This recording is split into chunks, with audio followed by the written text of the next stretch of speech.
Praise the lord to all our Christian brothers and sisters. ఈరోజు నా మనసులో ఉన్న ఒక మాట మీతో షేర్ చేసుకోవాలని ఈ వీడియో చేస్తున్నానండి. ఏంటంటే, మన క్రైస్తవ సహోదరులు, సహోదరీలు పుట్టినరోజు చేసుకుంటుంటారు కదా! యాక్చువల్‌గా నా ఉద్దేశం చెప్తున్నానండి. అది నా అభిప్రాయం. ఎవరి మీద రుద్దాలనే ఉద్దేశం అయితే కాదు. దయచేసి నన్ను తప్పుగా మాత్రం అర్థం చేసుకోవద్దు. ప్రతి మనిషికి కూడా విలువ ఉంటుంది.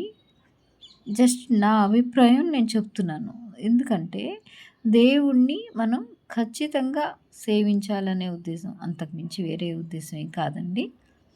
మీరు స్వీకరించేవాళ్ళు స్వీకరించొచ్చు ఈ మాటని. నేను నా ఉద్దేశాన్ని, లేదంటే మీ అభిప్రాయాన్ని, మీ ఉద్దేశాన్ని మీరు కొనసాగించుకోవచ్చు. No problem.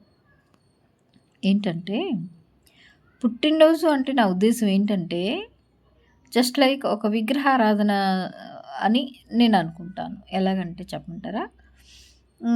సపోజ్ అంటే నేను హిందూ నుంచి కన్వర్ట్ అయ్యి ఉన్నాలేండి. కాబట్టి మీకు అర్థమవుతుందని చెప్తున్నాను. హిందూలో ఏంటంటే సపోజ్ ఏదైనా ఒక దశమో ఏదో సంథింగ్ వచ్చిందనుకోండి. వాళ్ళేం చేస్తారంటే దానికి సంబంధించిన ఆ విగ్రహానికి ఆ రోజు స్నానం చేయించి అభ్యంగన స్నానం అంటారు. ఆ స్నానం అంతా చేయించి ఆ విగ్రహానికి ఇష్టమైన బట్టలేవో కట్టి, ఇష్టమైన వంటకం ఏదో వండి, నైవేద్యం పెట్టి, ఆ తర్వాత భక్తులందరినీ పిలిచి పూజ చేసి, వాళ్ళందరికీ ఆ విగ్రహానికి ఇష్టమైనవి చేసిన నైవేద్యము వాళ్ళందరికీ పంచి చేస్తారు. ఆలోచించండి సహోదరులారా, సహోదరీలారా.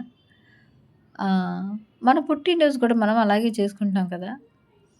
మనం పుట్టిన రోజున తలస్నానాలు చేసి, ఇష్టమైన వస్త్రాలు కట్టుకొని, ఇష్టమైన వంటకాలు వండుకొని, తిని, మన ఫ్రెండ్స్ అందరికీ మనం పంచుతున్నాము.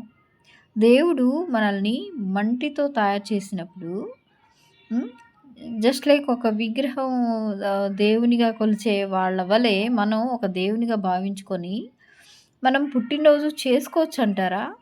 ఇది గర్వం కదండీ! తెలీదండి జనాలకి, చాలామందికి తెలీదు ఈ విషయం. నాకు కూడా తెలుసని నేను చెప్పట్లేదు.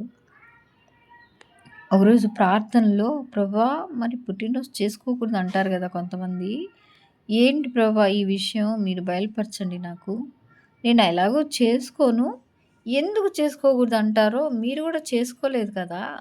చేసుకోమని కూడా చెప్పలేదు. బైబిల్‌లో ఇద్దరు మాత్రమే అన్యులు చేసుకున్నారు. ఎందుకు ఈ పరంపర ఇలా వచ్చింది చెప్పండి ప్రభా నాతో మాట్లాడండి అని అడిగినప్పుడు ప్రభు నాకు ఈ విషయాన్ని బయలుపరిచారు. సూటిగా వెంటనే ఈ ఆన్సర్‌ని ప్రభు ఇచ్చారు.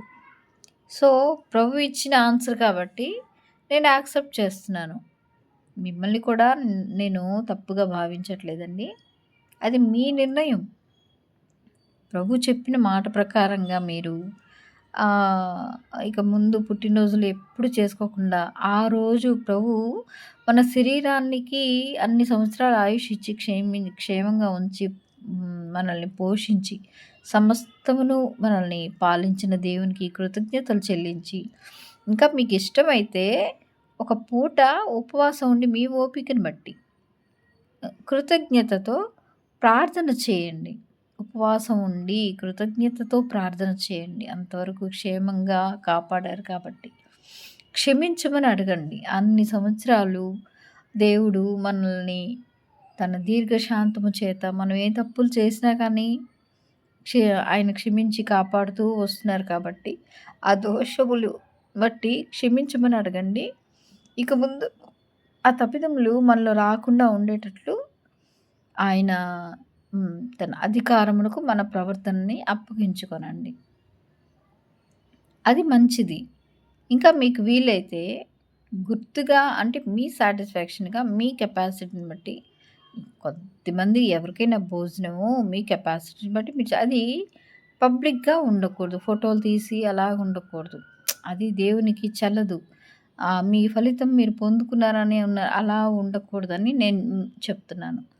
ఎవరికీ తెలియకుండా మీ ఇమేజ్ అంటే మీ కెపాసిటీని బట్టి మీరు కొద్దిమందికి పేదవాళ్ళకి వాళ్ళకి సహాయం అంటే భోజనమైనా, వాళ్ళకి బట్టలైనా, పుస్తకాలైనా, కుటుంబంలో ఏదైనా ఆర్థిక సహాయమైనా ఎవరికి మీకు సహాయం పొందుకునే వారికి తప్ప ఇంకెవరికీ తెలియకుండా మీరు జాగ్రత్త పడితే ఆ ఫలితం దైవ సన్నిధిలో లిఖితమవుతుంది. జీవ గ్రంథంలో లిఖితమవుతుంది. మీ ఆత్మీయ క్షేమం, మేళ్ళు కోరి నేను చెప్తున్నాను కాబట్టి మీకిష్టమైతేనే దయచేసి ఈ నా విన్నపాన్ని మీరు స్వీకరిస్తారని హృదయపూర్వకంగా నేను కోరుకుంటున్నాను. అందరికీ ప్రైజ్ ద లార్డ్.